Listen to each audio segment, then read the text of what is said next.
श्री महागणपतये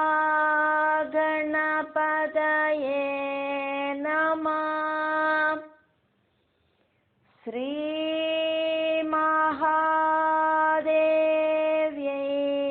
नमः। श्रीमद्गुरुचरणारविन्देभ्यो नमः।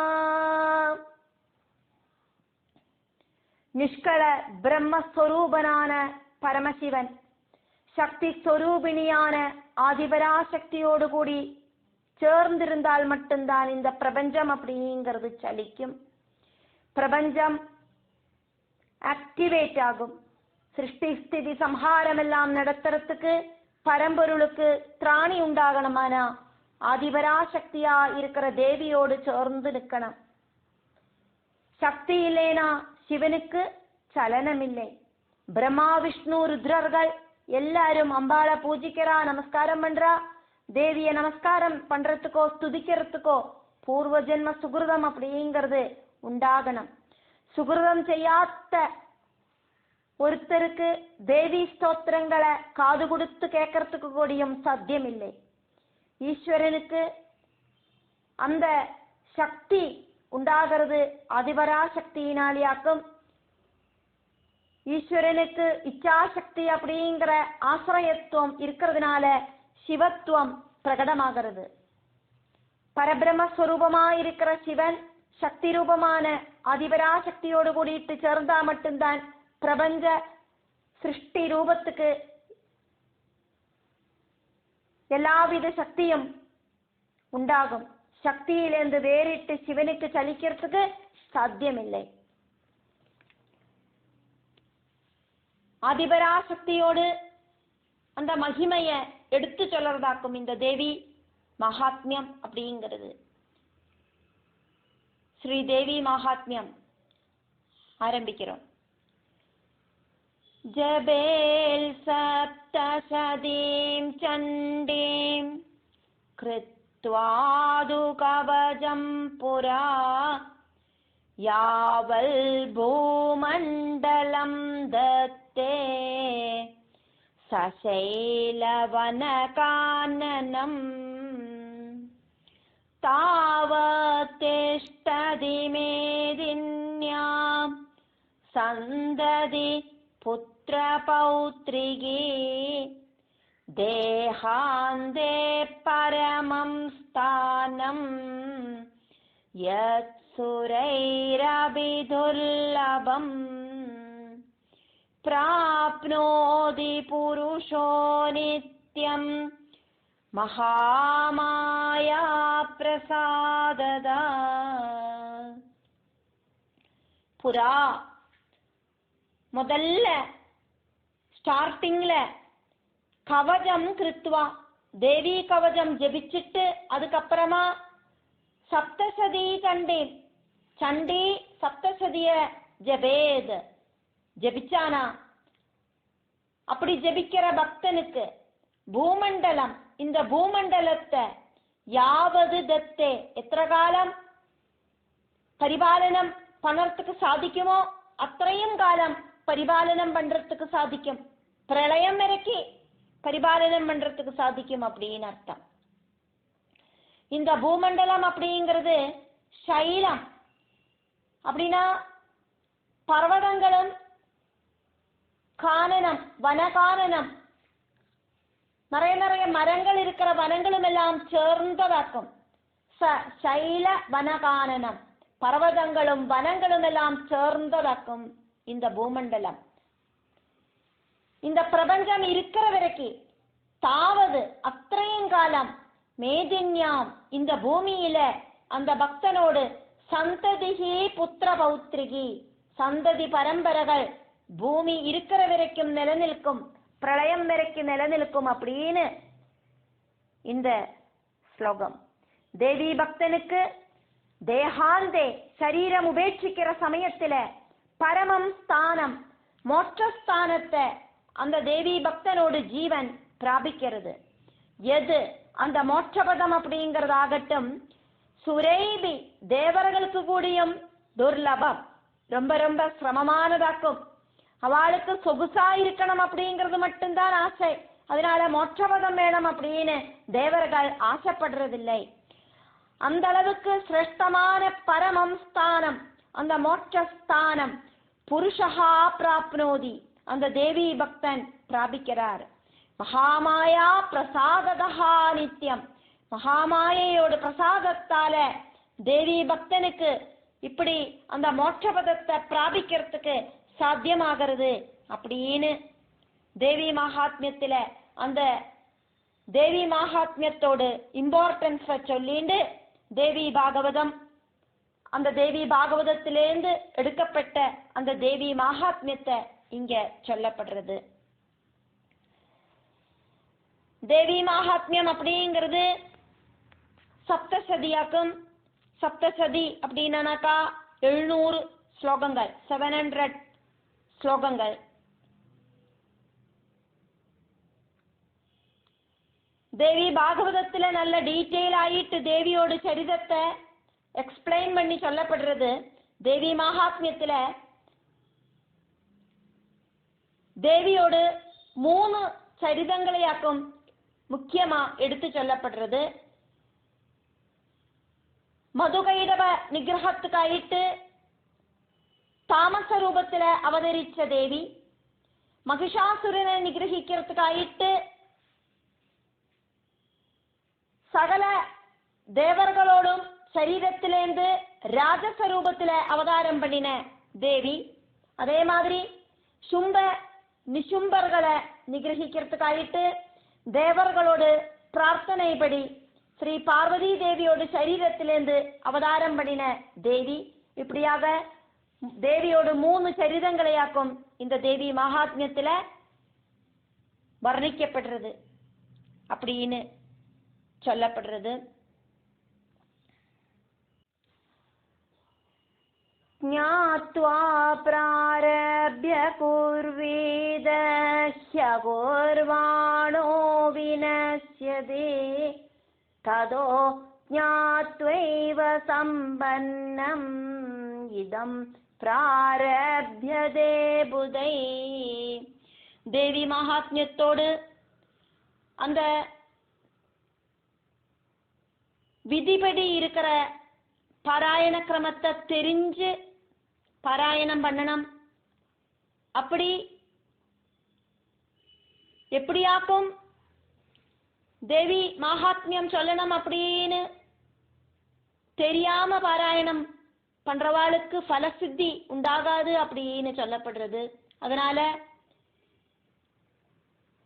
புத்தி யூஸ் பண்ணிண்டு எப்படியாக்கும் பாராயணம் பண்ணணும் அப்படின்னு தெரிஞ்சுண்டு இந்த ஸ்தோத்திரத்தை பாராயணம் பண்றதுக்கு ஆரம்பிக்கணும் அப்படின்னு இந்த ஸ்லோகம் சொல்லப்படுறது.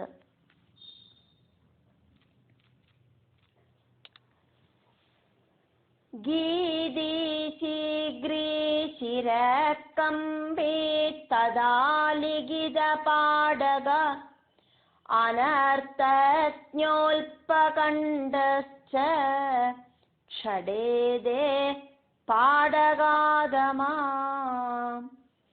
சங்கீதத்தோடு கூடிட்டு பாராயணம் செய்யறவாளுக்கும் அதிவேகத்துல பாராயணம் செய்யறவாளுக்கும் தலையாட்டிண்டு பாராயணம் செய்யறவாளுக்கும் சுயமாயிட்டு எழுதின கிரந்தத்தை பார்த்து பாராயணம் செய்யறவாளுக்கும் ஸ்தோத்திரத்தோடு அர்த்தம் தெரியாம பாராயணம் செய்யறவாளுக்கும் ரொம்ப ரொம்ப சன்னமான சத்தத்துல பாராயணம் செய்யறவாளுக்கும்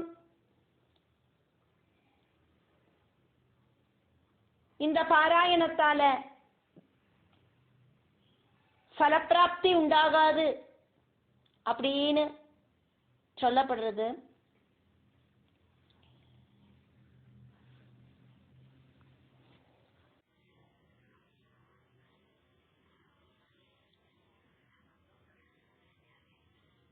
பிரம்மாவோடு புத்திரனோடு புத்திரனாக்கும் மிருகண்டு முனி ரொம்ப காலமாயிட்டு புத்திரபாக்கியம் இல்லை. மிருகண்டு முனிக்கு சிவபஜனம் நடத்தினோன பரமசிவன் பிரத்யட்சப்பட்டார். 16 வயசு இருக்கிற சர்வ சாஸ்திரங்களும் தெரிஞ்ச பண்டிதனான புத்திரன் வேணுமா, அப்படி இல்லைன்னா புத்தி ஞானம் இல்லாத 100 புத்திரர்கள் வேணுமா அப்படின்னு கேட்கிறார் பரமசிவன். என்ன வரம் வேணும் அப்படிங்கறத முடிவு பண்ணிக்கேளு அப்படின்னு சொல்றார். புத்தி இருக்கிற புத்திரன் போரும் அப்படின்னு மிருகண்டு முனி தீர்மானம் பண்றார். அப்படி ரொம்ப ரொம்ப புத்தி இருக்கிற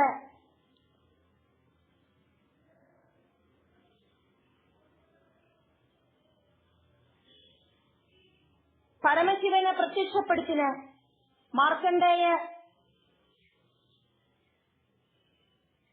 மகர்ஷியாக்கும் மிருகண்டு முனிக்கு புத்திரனாயிட்டு வந்தது. மிருகண்டு முனி அவரோட தபக்கோடு சக்தியினாலியாக்கும் பரமசிவனை பிரத்யட்சப்படுத்தினது. அப்படி கிடைச்ச புத்திரனான மார்க்கண்டேயன் இப்பவும் சிரஞ்சீவி ஆயிட்டு வாழறார் அப்படின்னு சொல்லப்படுறது. மார்க்கண்டேய முனிகிட்டையாக்கும் வியாச சிஷ்யனான ஜெய்மினி மகர்ஷி தேவியோடு கதை சொல்லறதுக்கு சொல்றது. அப்படி தேவியோடு முக்கியமான 3 மகாத்மியங்களை எடுத்து சொல்றதாக்கும் தேவி மகாத்மியம். தேவியோட மகாத்மியம் தெரிஞ்சுக்கணும் அப்படின்னு கேட்ட ஜெய்மினி மகர்ஷிட்ட சூரியபுத்திரனான 8வது மனுவான சாவர்ணி மனுவோடு உத்பவத்தை நான் உனக்கு சொல்லித்தரேன் அப்படின்னு சொல்றார் மார்க்கண்டேய முனி.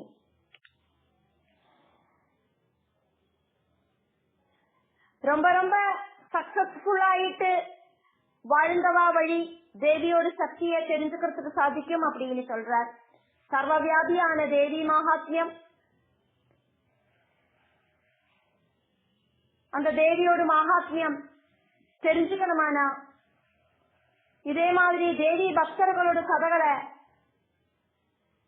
தெரிஞ்சுக்கிறது வழி தேவியோடு மகாத்மியத்தை தெரிஞ்சுக்கலாம் அப்படின்னு சொல்றார். புராணங்கள் பல பல மனுஷாலோட வாழ்க்கை வழியாக்கும் பகவத் தத்துவத்தை பிரகடனப்படுத்துறது. இப்ப இருக்கிற மன்வந்தரம் 7வது மன்வந்தரமாக்கும் வைவஸ்வத மனுவோடு காலகட்டம். 2வது மன்வந்தரத்துல சாரோஜிஷ மனு, 2வது மன்வந்தரத்திலேயாக்கும் சுரதன் வாழ்ந்துட்டு இருந்தது. அந்த காலகட்டத்திலேயாக்கும் இந்த கதை நடக்கிறது. அந்த கதையில சொல்றது, அந்த கதை 8வது மன்வந்தரத்துல வரப்போற மனுவை சம்பந்திச்ச கதையாக்கும். அப்படி பார்த்தானா எல்லாம் ஆல்ரெடி பிக்சடு அப்படின்னு அர்த்தம். 2வது மன்வந்தரத்திலேயே 8வது மன்வந்தரத்திலே இருக்கிற மனு ஆராக்கும் அப்படின்னு தீர்மானம் பண்ணப்பட்டது. 8வது மனுவோடு பேராவக்கும் சாவர்ணி மனு. அந்த கதையை சொல்றேன் அப்படின்னாக்கும் மார்க்கண்டேயன் ஜெய்மினிட்ட சொல்றது.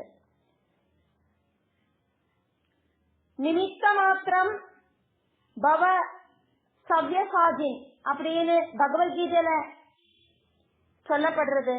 பகவான் நிச்சயிக்கிறபடி எல்லாம் நடக்கும் அப்படின்னு அர்த்தம். எல்லாம் ஆல்ரெடி பிக்சடு. அதனால அர்ஜுனா, நீ எல்லாத்துக்கும் ஒரு நிமித்த மாத்திரம் தான், அதனால உன்னோட டியூட்டியை நீ செய் அப்படின்னாக்கும் பகவான் அங்க சொன்னார். அதே மாதிரி அத்வைத பாவத்திலேந்தாக்கும் துவைத பாவம் உண்டாയിട്ടുള്ളത്. ஏகனான பகவான் பலராய் தீரத்த என்னெல்லாம் ஆயிட்டாக்கும் ஆகணும் அப்படின்னு ஆல்ரெடி நிச்சயிச்சு தீர்மானம் பண்ணியிருக்கார்.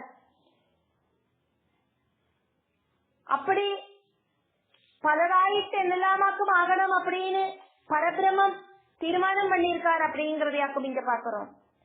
நம்மளோட எல்லாம் வேஷம் என்னவாக்கும் அப்படின்னு பகவானுக்கு முடிவு பண்றார். பகவானுக்கு பிரியமாயிட்டு நடக்கிறது நம்மளோட கர்த்தவியமாக்கும்.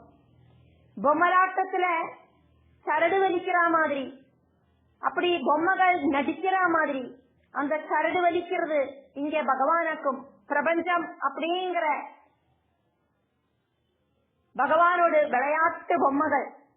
நம்மளெல்லாம் பகவானோடு விளையாட்டு பொம்மைகளாயிட்டு தெரிகிறோம். மிருத்யுவை ஜெயிச்ச சிரஞ்சீவியான மார்க்கண்டேய முனி ஜெய்மினி முனிக்கு சாவர்ணியோடு கதைகளை சொல்றதுக்கு ஆரம்பிக்கிறார். இப்ப இருக்கிறது, நேற்றுக்கு முடிஞ்சது, நீ வரப்போறது எல்லாம் சிரஞ்சீவியான மார்க்கண்டேயனுக்கு தெரியும். டுடே, எஸ்டர்டே, டுமாரோ எல்லாம் அவருக்கு தெரியும். எல்லா யுகத்திலையும் 14 மனுக்கள் இருக்கா, 14 மன்வந்தரங்களாக்கும் உள்ளது. அந்த 14 மன்வந்தரங்களை பரிக்கிறது, பரிபாலனம் பண்றது 14 மனுக்களாக்கும். சிரஞ்சீவியான மார்க்கண்டேயனுக்கு முடிஞ்சு போன யுகத்துல என்னெல்லாம் விஷயங்களாக்கும் முடிஞ்சு போச்சு அப்படிங்கிறது பைஹார்த்தாக்கும். அதனாலேயாக்கும் சாரோகிச மன்வந்தரத்துல இந்த கதை சொல்லப்படுறது. 8வது மன்வந்தரத்தை சம்பந்திச்ச விஷயத்தை மார்க்கண்டேயன் சொல்றதுக்கு அவரால் முடியறதுக்கு காரணம் இதாக்கும். நாளைக்கு நடக்க போற விஷயம் என்ன? டே ஆஃப்டர் எஸ்டர்டே, அதாவது முந்தா நாள் சொல்லலாம் அப்படின்னாக்கா வரப்போற விஷயத்த முடிஞ்சு போன நாள்கள்ல பார்த்த விஷயத்த சிரஞ்சீவியான மார்க்கண்டேயனுக்கு எந்த விதமான டவுட்டும் இல்லாம சொல்ல முடியும். மரணமில்லாத மார்க்கண்டேயன், எல்லா யுகங்களிலேயும் வாழ்ந்திருக்கிற மார்க்கண்டேயன், பிரம்மாவோடு தூக்கமான நைமித்திக பிரளயத்துல மார்க்கண்டேயனுக்கு மரணம் உண்டாகிறதில்லை. திரிகாலங்களையும் தெரிஞ்சின்ற மார்க்கண்டேய முனிக்கு இப்படி ஒரு எபிலிட்டி இருக்கிறதுனாலேயாக்கும் அவருக்கு 2வது மன்வந்தரத்துல 8வது மனு ஆராக்கும் அப்படின்னும் அந்த கதை என்னவாக்கும் அப்படின்னும் அந்த மனுவோடு வர்ணனையை சொல்றதுக்கும் சாத்தியமாகிறது. முடிஞ்சு போன காலங்களை நினைச்சு பார்க்கறதாக்கும் ஸ்மரணை அப்படிங்கிறது. தேவிய ஸ்மரிக்கிறது அப்படின்னா தேவிய ஆல்ரெடி நாம் பஜிச்சிருக்கணும். நம்ம தேவிய മനസ്സോട് കൂടി ഭജിച്ചിരുന്നാ மட்டும்தான் നമുക്ക് സ്മരിக்கிறதுக்கு സാധിക്കും. ദേവിയുമായിട്ട് നമ്മൾ கொஞ்ச நேரம் நம்மளோட மனசை லயிப்பிச்சிருக்கணும். அப்படி செஞ்சிருந்தா மட்டும்தான் மனசுல தேவி ஸ்மரணை உண்டாகும். அப்படி பகவானுமாய் சேர்ந்திருக்கிற அந்த மனசு അതാക്കും இந்த പാരായണവും സ്വാധ്യായവും എല്ലാം ദേവി മഹാത്മ്യ പാരായണവും സ്വാധ്യായവും എല്ലാം നിരന്തരமான ദേവി മഹാത്മ പാരായണം. அந்த பாராயணம் செய்யறத தெரிஞ்சு நல்லா அர்த்தசுத்தியோடு கூடிட்டு சொல்லணும் அப்படின்னாக்கும் சொல்லப்படுறது.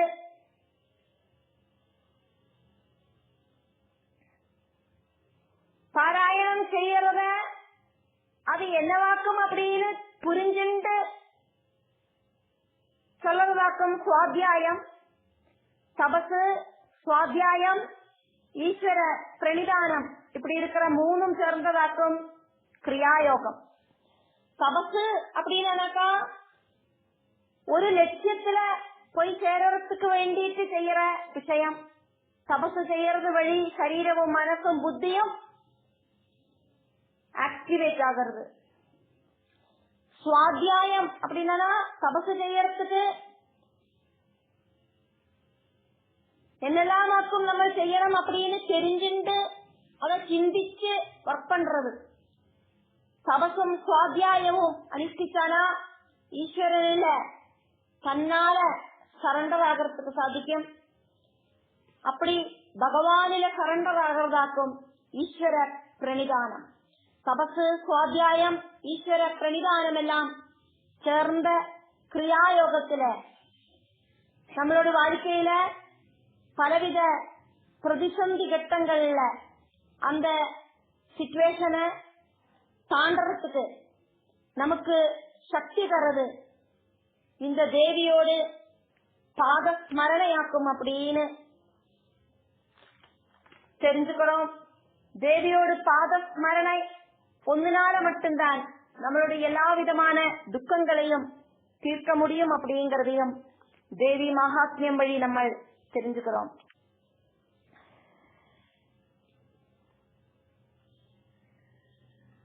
லலிதா சகஸ்ரநாமம் அகஸ்திய மகர்ஷிக்கு சொல்லிக் கொடுக்கிறது ஹயக்ரீவ மகர்ஷியாக்கும். ஃபலஸ்ருதி சொல்றதும் ஹயக்ரீவ மகர்ஷிதான். யுதிஷ்டிரனுக்கு விஷ்ணு சகஸ்ரநாமம் உபதேசிக்கிறது பீஷ்மராக்கும். ஃபலஸ்ருதி சொல்றதும் பீஷ்மர் தான். தேவி மகாத்மியம் மார்க்கண்டேய மகர்ஷி அவரோடு சிஷ்யனான பாகுர துஜனுக்கு சொல்லிக் கொடுக்கிறார். தேவி மகாத்மிய பாராயணத்தை சம்பந்திச்சு சொல்றது தேவிதான். தேவியோட பேரு சத்யசந்தா அப்படின்னு.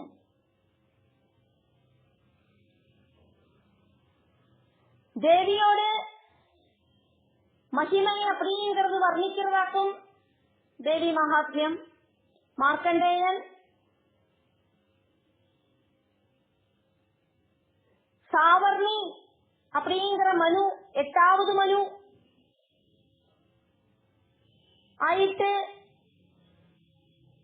இந்த பூமியை பரிபாலனம் பண்ணுவார் அப்படின்னு சொல்லிட்டு சாவர்ணியோடு உள்பவவும் சாவர்ணி மன்வந்தர அதிபனானதுமான கதை வழியாக்கும் தேவியோடு மகாத்மியம் ஜெய்மினி முனிக்கு மார்க்கண்டேயர் சொல்லிக் கொடுக்கிறார். அவ்யக்தமான பராசக்தியோடு சக்திய ஒரு வியக்தி வழி சாவர்ணி அப்படிங்கிற ஒரு தேவி பக்தன் வழி பிரகடனப்படுத்துறார்.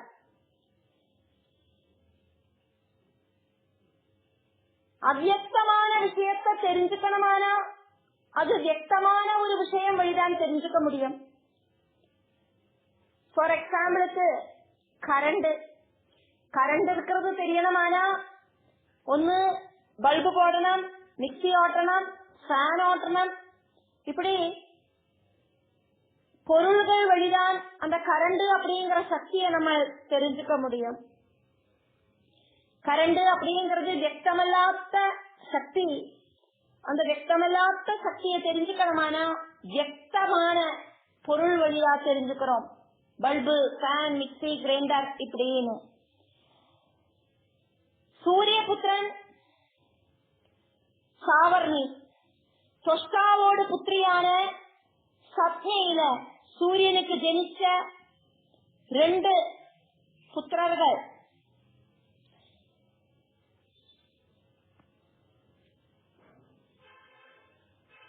இப்ப இருக்கிற மன்வந்தர அதிபனான வைவஸ்வதன், அதே மாதிரி யமன் அப்படிங்கிற புத்திரன். அதுக்கப்புறமா ஒரு புத்திரியும் உண்டு, யமுனா நதியாயிட்டு கணக்காக்கப்படுறது. சத்யா தேவிக்கு சூரிய பகவானோட தேஜஸ் ரொம்ப ரொம்ப சிரமமாயிட்டு தோணுறது. கணவரான சூரியனோட சூடு குறைக்கிறதுக்காயிட்டு, அந்த ஹீட்டை கம்மி பண்றதுக்காயிட்டு தபசு செய்யறதுக்கு தீர்மானம் பண்றா. சூரியனோடு சகதர்மிணியான சத்யாதேவி தபசு பண்றதுக்கு ஆக்ரகம் வந்துட்டு தபசு செய்யறதுக்கு தீர்மானம் பண்ணினா. அப்படி தபசுக்கு போனாக்கா கணவரை பரிபாலனம் பண்றது எப்படியாக்கும் அப்படின்னு யோசிச்சா சத்யாதேவி. சகதர்மிணியான பத்னி அப்படிங்கிறவள் கணவரை திருமணம் பண்றதுனோடு அர்த்தம் பத்னியோடு தர்மம் அனுஷ்டிக்கிறதுக்காக்கும், புத்திர உல்பாதனம் நடத்துறதுக்காக்கும் தர்மார்த்தம், அர்த்தார்த்தம், காமார்த்தம், மோட்சார்த்தம் அப்படின்னு 4 புருஷார்த்தங்கள். அதுல தர்மார்த்தம் அப்படிங்கிற டிவிஷனிலேயாக்கும் பிரஜா சிருஷ்டி இருக்கு. தபசுக்கு போனானாக்கா கணவரை பரிச்சாரணம் பண்றது எப்படி அப்படின்னு யோசனை பண்றா. கணவரை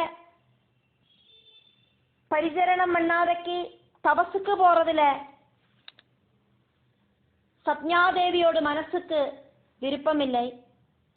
பதிவிரதையான சத்யாதேவி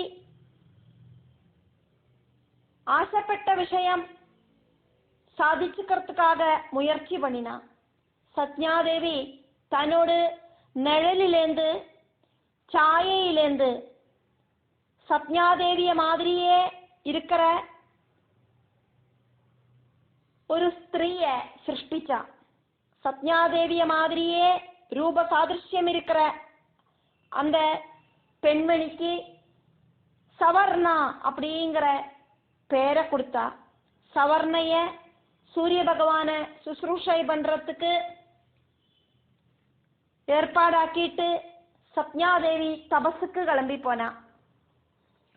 சூரிய பகவானுக்கு சாயாதேவியாக்கும் இது அப்படிங்கறத கண்டுபிடிக்கிறதுக்கே முடியலை. அந்த அளவுக்கு பவர்ஃபுல்லாக்கும் சத்யாதேவியோடு அந்த பாதிவிரத்திய மகிமை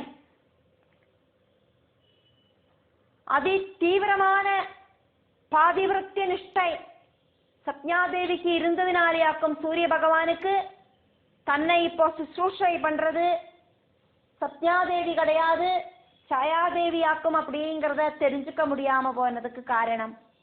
சாயாதேவி அப்படிங்கிற சவர்ணை சூரியனை பரிச்சரணம் பண்ணினா. சவர்ணையில சூரியனுக்கு 2 புத்திரர்களும் ஒரு பொண்ணும் ஜனிச்சது. சாவர்ணி அப்படிங்கிற 8வது மனு சூரியனுக்கு சவர்ணையில ஜனிச்ச புத்திரனாக்கும். 2வது புத்திரன் சனீஸ்வர பகவான். புத்திரியோட நாமம் அப்படிங்கிறது தபதி. சத்யாதேவியில ஜனிச்ச புத்திரர்களையும் பெண் குழந்தையும் நம்ம பார்த்தோம். வைவஸ்வதன் அப்படிங்கிற இப்ப இருக்கிற மன்வந்தர அதிபன் யமன் யமுனாதேவி. சாவர்ணியில ஜனிச்ச புத்திரர்கள் சவர்ணையில ஜனிச்ச புத்திரர்கள் சாவர்ணி சனீஸ்வரன். புத்திரியோட பேரு தபதி. சாவர்ணி மனு ஆராக்கும் அப்படின்னு வர்ணனை பண்றதாக்கும் இந்த கதை. சாவர்ணி மனு ரொம்ப ரொம்ப அதிர்ஷ்டம் இருக்கிறவராக்கும்.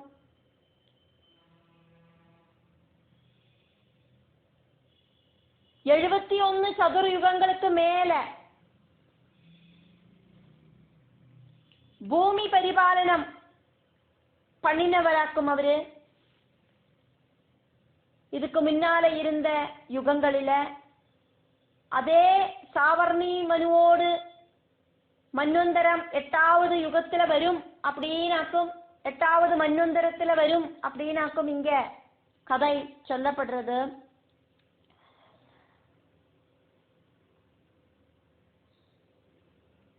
எழுபத்தொன்னு சதுர்யுகங்களுக்கு மேல பூமி பரிபாலனம் நடத்த போற மனுவாக்கும் சாவர்ணி. தேவிய பிரத்யட்சமாயிட்டு பார்த்த மனுவாக்கும் சாவர்ணி. இனி வரப்போற மனுவாக்கும் சாவர்ணி.